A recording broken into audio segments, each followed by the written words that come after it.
Now, just how effective will the meeting in Malta be in tackling illegal migration from Africa?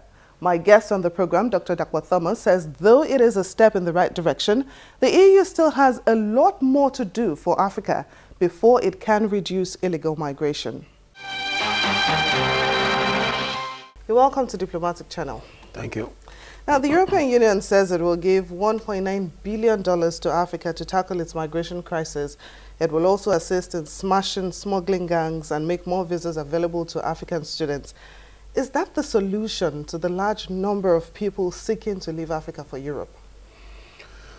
Well, in the first instance, we should say that this is a good starting point for the EU, to have even thought of giving out this kind of subvention.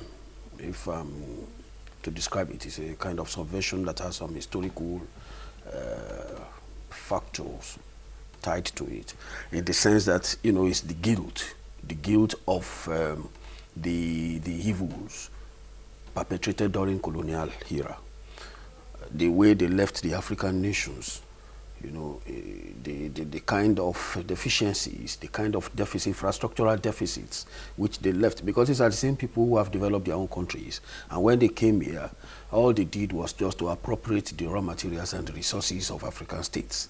So, and there wasn't much in terms of infrastructural development.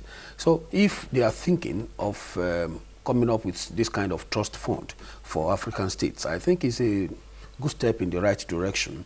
Whether it will now is capable or is sufficient to reduce the level, to reduce the volume of migration traffic to EU countries and everything, that's what we cannot say for now. But I know that this is just a tip.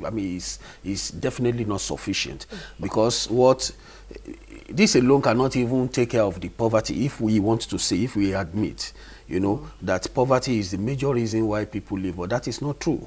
That's not true. It's just human in every individual that you seek greener pasture where you feel that you are not. Haven't you heard of people who have resigned good jobs, yes, and then they have gone to any European country to go and drive cab, to go and do all sorts of things, and they have very good and lucrative jobs here. So it's not about poverty alone. So how they are going to curtail that's the question we should be asking now, because I believe that they are going to be they are struggling against so many factors, not necessarily poverty. Well, just like you said that the money is not enough, the president of Senegal and Niger have also said that the $1.9 billion will not be enough for the whole of Africa.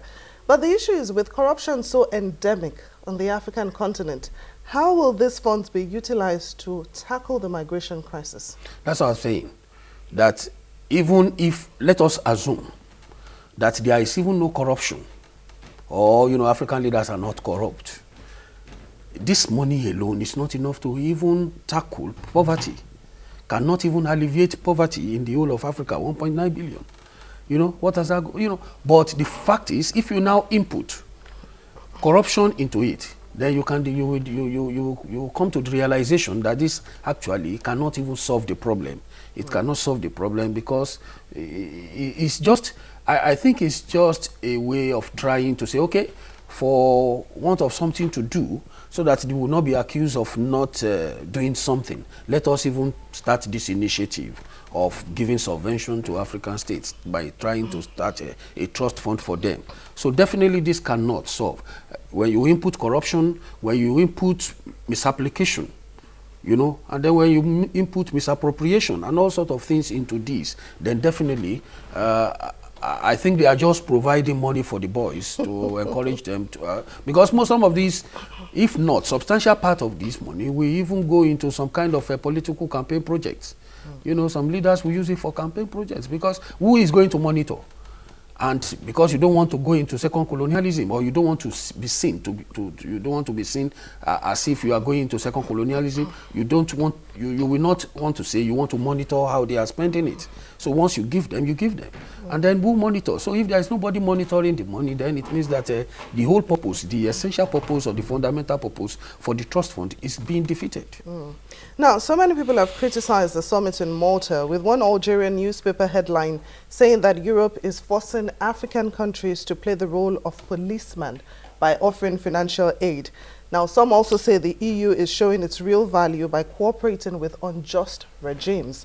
Now, do you agree that there seems to be a little bit of hypocrisy and bullying on the part of the African Union in this instance? No, I don't want to agree. I don't agree with that.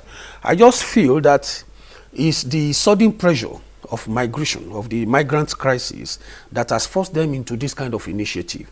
It's not that they want Africa to police whatever, to police the, they want Africa to help stop migration. No, there is no way any African country, there is no way anybody can stop migration. It's innate. It's something that is, once you feel, no, you want to change the environment, human beings don't see natural barriers. They don't see any natural barriers. They just believe that I want to move and I want to move. So that explains the desperation of a lot of these migrants. That's why you see them. People see, even those who have watched the horror of migration, who have seen people, who have seen boats capsize, who have seen people being, people who have drowned in the sea, they still want to go. They still want to go. It's a natural thing. Nobody can create either artificial or natural barriers for human movement. It's a natural thing. So it's not that they are being hypocritical. They are just being sensitive to the kind of pressure that is mounting, on them in terms of how to manage the migration, the migrants crisis. So it's not, and I don't see it as any bullying.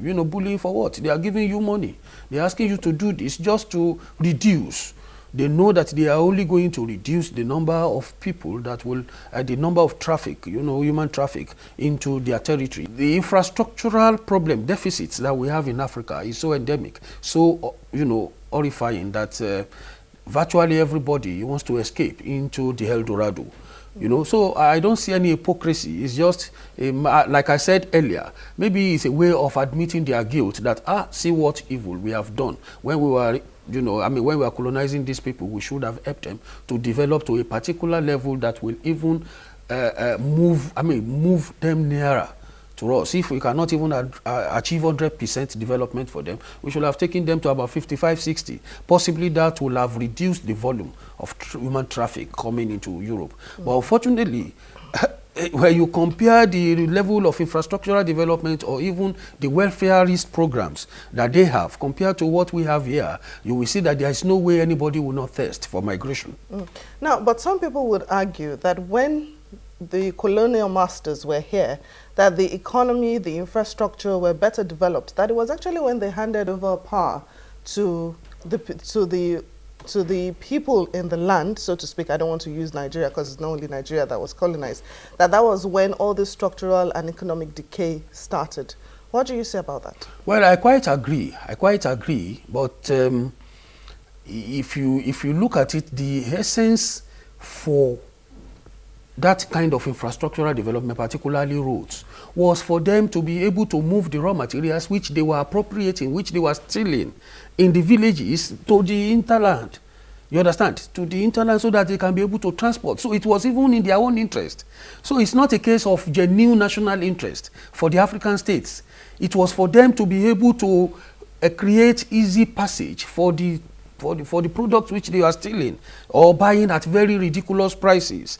So it's not any. So if they improved the roads, if they improved light, if they made light provision, if they made provision for light and everything, it was for their convenience. So it was never a kind of development that was to take care of future African development, but something that will serve the immediate expediency, something that will serve them in the immediate moment.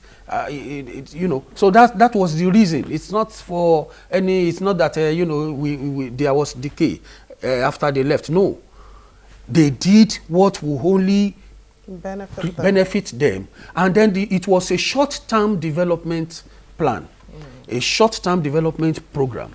Not something that had a kind of long term.